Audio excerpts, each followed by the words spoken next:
The Lord of the Rings has to be my favorite movie trilogy of all time, but is the new TV series Rings of Power off to a great start? Let's go.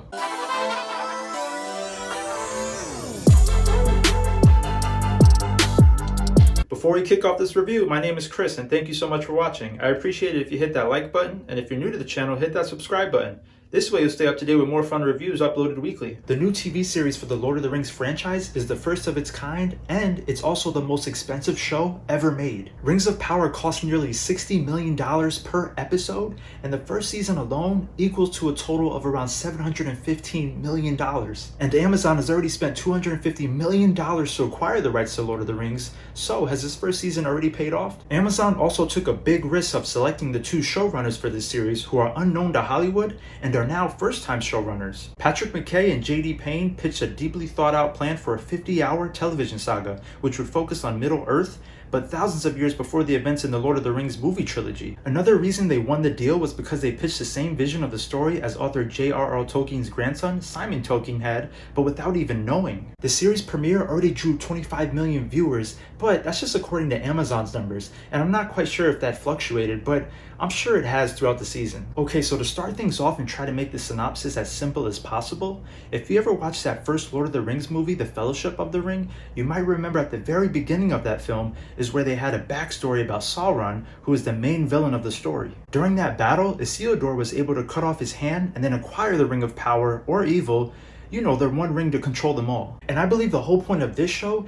is to reveal how that main battle came to place. It's pretty much a huge prequel up to that final moment of where Sauron got defeated in battle. Now, the reason I bring up that sequence of that battle from that movie is because for this show, the first season, at the very beginning of the first episode, they show something similar to that, where it's like a backstory of another battle that happened before that. And this is the battle to destroy Morgoth, who is apparently the main villain of the entire franchise. If you thought Sauron was the main dude or the most powerful, then think of this guy as his mentor and Sauron as his second in command. Now in that battle, Morgoth was defeated, however Sauron lives on, but many think that he is dead. Their remaining soldiers, known as orcs, have now spread and grown stronger in the shadows under the secret leadership of Sauron. The aftermath of that war between the orcs and the elves in Middle-earth would now last for centuries. Now Galadriel is one of the strongest elves, and she devotes her life to finding Sauron and ending him once and for all. Her main motivation is to avenge her brother after he was killed by Sauron. We view Galadriel as the main protagonist of the show, and she's the only person who has this strange bad feeling that he's alive,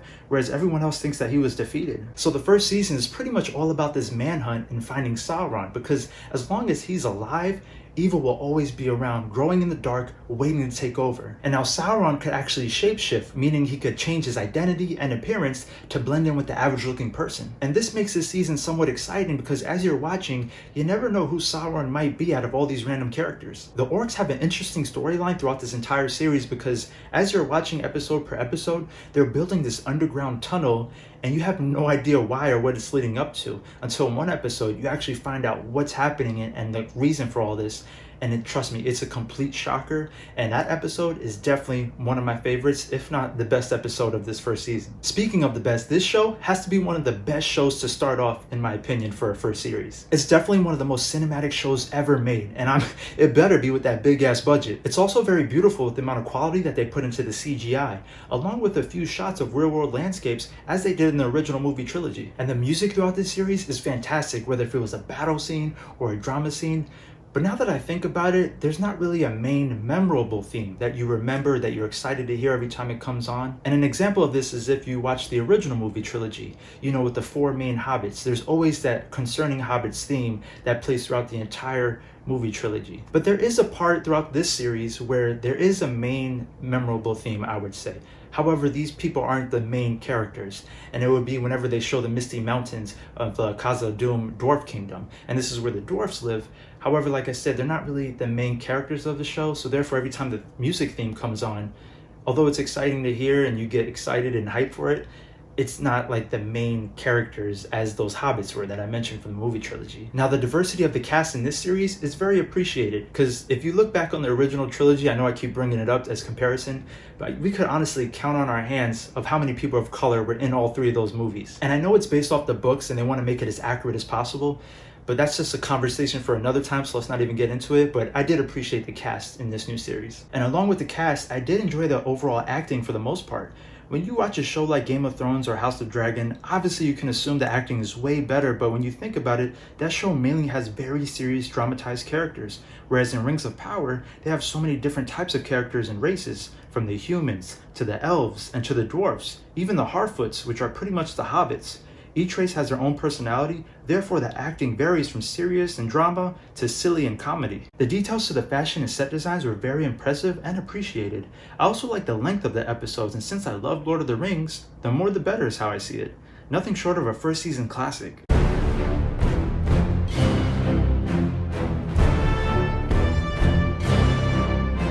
If you enjoyed this video, make sure you hit that like button, and if you want to see more...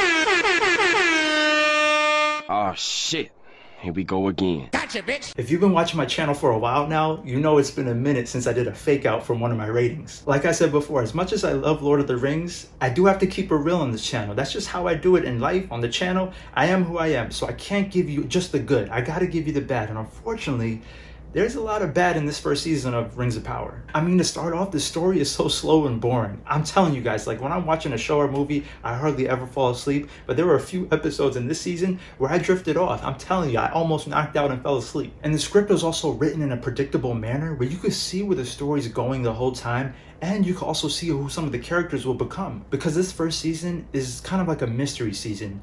They're showing us all these characters, and we're all familiar with the Lord of the Rings movie trilogy. However, we don't know who some of these characters are since it's a prequel. We don't know if this guy's a wizard, if this guy's Sauron. Even online, when you look at the community, like everyone is kind of already knows who's who as you get through the show. And some parts of the script was poorly written where it almost made some of the acting look bad due to weak deliveries. And there weren't many battle or fight scenes, which could be another reason of why this show felt boring. And there were way too many characters to care for and follow along. I mean, there's only so much screen time, and since the script was lacking, as you're watching, we just kind of don't care for these characters along the way. And now that I think about it, most of the characters that we're following, they don't really start off with any struggle or backstory. We're kind of just watching just to watch and not really being along for the journey. It just felt like there was no main characters or plot for this series, whereas in the original movie trilogy, I think the main characters were the four hobbits, and you can agree or to disagree, but I felt like we were following the four hobbits as they left the Shire to help destroy the ring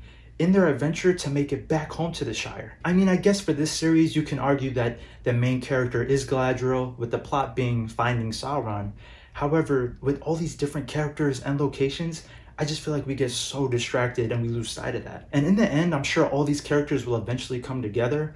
However, I'm just talking about this first season. The Fellowship of the Ring is probably one of my top 10 favorite movies, if not top 5, and the reason being is the character establishment. Right away in that movie, you fall in love with all the main characters, whereas for this first season, it almost feels like we don't get a lot of time with the characters because they always move on to the next set of characters in different locations and purposes. I think one of the producers compared this to the movies Batman Begins and The Dark Knight. If you watch that, you might remember how that first movie in the trilogy was a long origin story, but it felt slightly boring compared to the sequel, The Dark Knight, which was a masterpiece. So they're saying that this first season compares to that first movie, where they throw all these characters at you and it gets overwhelming, but they definitely said that next season, things will pick up, things will be more scary, and there'll be plenty of more action. To help get a better understanding of all these characters, here are my top 10 favorite characters from least to most. But before we start, quick shout out to the character Theo, because I hated this little kid. Always doing some dumb shit, but teenagers. Am I right? What are you gonna do? Now, when I first watched the show, I watched it on a week-to-week basis, but then when it was done, I also binge-watched it on a weekend. I had the stranger as my number 10, but realized he didn't do much the entire season, so I ended up switching him out with my man Sadek. He's a Harefoot, and he's pretty much the leader of the group and the most wise. I thought he was funny and overall a good character. At 9, I have Queen Regent Muriel. She's a human, she's strong, and she's a proud leader who suffers a big loss, so I'm interested to see where they take her character. At 8, I have Orin. He's an elf turned evil, very intimidating and mysterious, and he appears to be very powerful, and he's also the leader of the orcs. At 7, I have Halbrand. He's a human, another mysterious character where we know nothing about him, but he appears charismatic and resourceful. At 6, I have Galadriel. She's an elf who's the best of the best when it comes to warriors, and she's also very motivated to find answers and keep peace in the world. At 5, I have Disa, who's a dwarf. She's very funny and also a strong leader and wife to Durin IV of the Dwarf Kingdom. At 4, I have Arondir. He's an elf warrior, and the first look at him is definitely badass. He reminds me of Legolas when it comes to the skill with his bow and arrow. At 3, I have Nori. She's a Harfoot, very sweet and caring, especially when it comes to the stranger and her Harfoot community. She just wants what's best for everyone. At 2, I have Durin IV, and he's Prince of the Dwarves, great acting and is a great character with many qualities such as leadership, strength, humor, and love for his wife and his friend Elrond. And with that being said, at number 1, I have Elrond. He's another great actor with perfect demeanor and confidence as one of the elf leaders. Great screen presence and qualities such as his good friendship with Durin. I really enjoyed their friendship throughout the entire show. So before I give my official rating, if I'm being completely honest, I went into the series very excited with high expectations, but unfortunately towards the end of watching, that was no longer the case. I'm still very optimistic that the series would get better and highly recommend still checking it out, but just be mindful that this first season was only okay. Fool of a took. Potatoes, boil them, mash them, stick them in a stew. If you enjoyed this video, make sure you hit that like button, and if you want to see more, just subscribe. If you want notifications for new uploads, hit that bell icon. Also, if you could share this video with your family and friends, I would greatly appreciate it. So now after my review, do you plan on checking out this series, or have you already watched? If so, let me know down in the comments of how you felt, let me know some of your favorite characters, and thank you all so much for watching. I'll see you all on the next one. Peace.